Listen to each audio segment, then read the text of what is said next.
Уже скоро будет почти 3 недели с момента разрушения плотины на Каховской ГЭС. Это катастрофа, у которой будут далеко идущие последствия для юга Украины. Казалось бы, такое событие должно было стать центральной темой для российской пропаганды. Но почему-то в первые дни после катастрофы о ней говорили как далеко о не самом главном событии. Просто заявляли, что плотину взорвали ВСУ, притом сделали это при помощи артиллерии. Сегодня мы вместе с нашим партнером, украинским 24 каналом, расскажем, почему в этих заявлениях очень мало смысла. Поставьте нам лайк и подпишитесь, если для вас это безопасно. В результате ночного удара ВСУ разрушены 11 из 28 пролетов станции.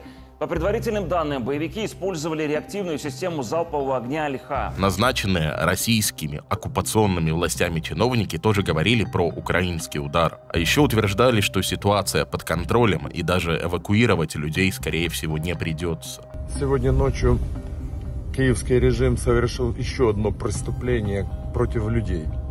Нанес ракетный удар по шандорам Каховской ГЭС. Но это никоим образом не скажется на всей остальной жизни Херсонской области. То есть даже эвакуация не потребуется. Эвакуацию с оккупированного левобережья Днепра действительно не особо проводили. Почему? Непонятно. Люди пытались самоорганизоваться и как-то покинуть полностью затопленные населенные пункты. Жители города Олешки, который оказался под водой, даже выбраться толком не могли, потому что их не выпускали. Целые сутки прошли, и только после этого Путин вроде как поручил российскому МЧС начать что-то делать на оккупированной территории. Сутки, пока люди буквально сидели на крышах без воды, пищи и, само собой, без электричества. Но на российском Первом канале, например, всей ситуации уделяли совсем немного времени. 2 дня после катастрофы, а про нее говорят как бы между делом. Всего около 30 секунд. В российском Минобороны при этом тоже сразу сказали, что плотину взорвали ВСУ. Ну и все на этом. С целью недопущения на этом участке фронта наступательных действий российской армии киевский режим осуществил диверсионный, по сути, террористический акт, который привел к затоплению значительной территории.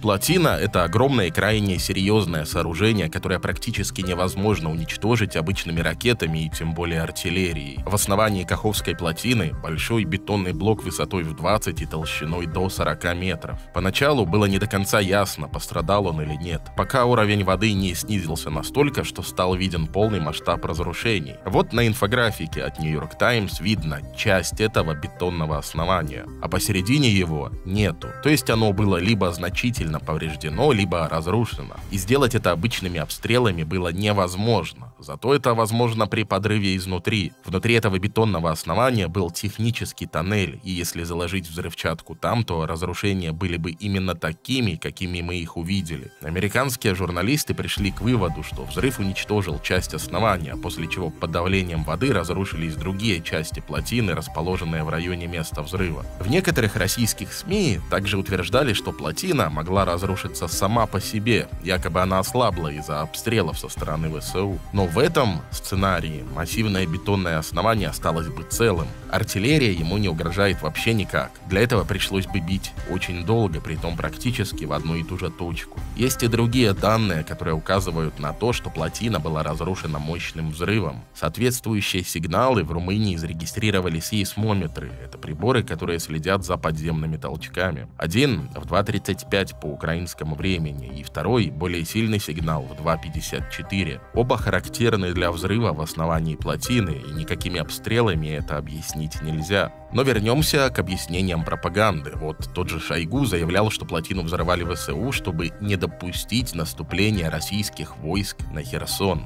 Но в этом мало смысла, потому что ничто не указывало, что на Херсонском направлении украинские войска нуждаются в столь радикальном методе укрепления обороны. После ноябрьского отступления россиян с правобережья Днепра свидетельств, что Россия собирается провести наступление, которое начнется с переброски войск через широкую реку, не появлялось. Зато в дни разрушения плотины уже шло контрнаступление ВСУ, и появление украинских войск на левом берегу Днепра было опасной перспективой для россиян. Если там предполагали, что удар будет нанесен именно на Херсонском направлении, то затопить окрестные территории вполне логичная стратегия. Российский полевой командир Игорь Гиркин, он же Стрелков, заочно приговоренный судом в Нидерландах к пожизненному заключению за уничтожение малазийского Боинга в 2014 году, заявлял, что ВСУ могли бы сами взорвать плотину, чтобы смыть российские укрепления на левом берегу и также создать условия для захвата Кинбурнской косы и десанта через Днепр выше Новой Каховки. Укрепления действительно оказались под водой, но она уже отступает, и россияне понемногу возвращаются к прежним позициям на левом берегу. А наступать из-за разлива сейчас просто невозможно, и этого не происходит. Так что эти предположения тоже не имеют смысла. Есть другая важная деталь. За неделю до взрыва на Каховской ГЭС власти России разрешили не расследовать аварии и теракты на опасных объектах. Очень удобно, потому что это позволит им вообще никак не объяснять произошедшее.